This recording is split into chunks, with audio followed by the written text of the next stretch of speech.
Hello mga guys! Ako po yung nanawagan na pakihanapan niyo po si Kael. Kael po. Baliw ka naman po sa ano.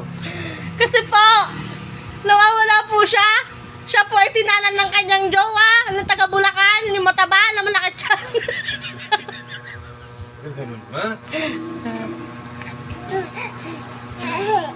Sino ka dyan? Ganda oh.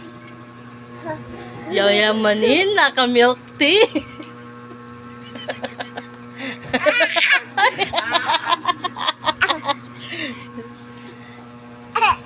Yan ang maepekto na walang tulog. Epekto mo lang kita.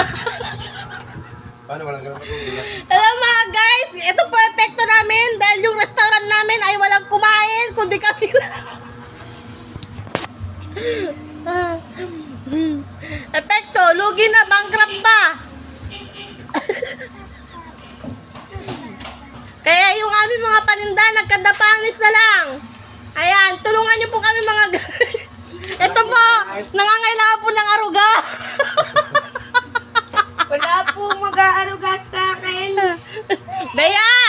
Alagaan Bea, niyo dito. po ako. Dito, bilisan mo. Dito talaga dito. Ito.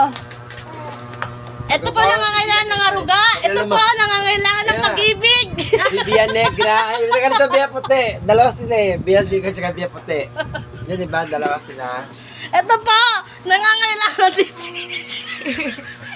Tite, ang kailangan. Ako po nangangailangan po ko ng ilong para tumango.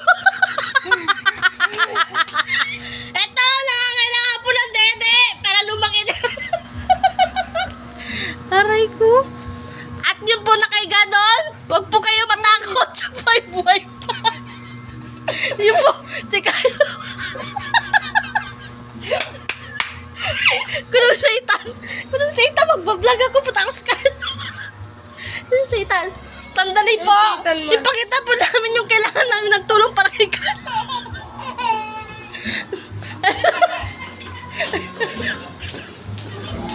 Kasama pa ako. Ayan po, kailangan po namin ng tulong para panggamot ng aming kuya. Kuya, pakita.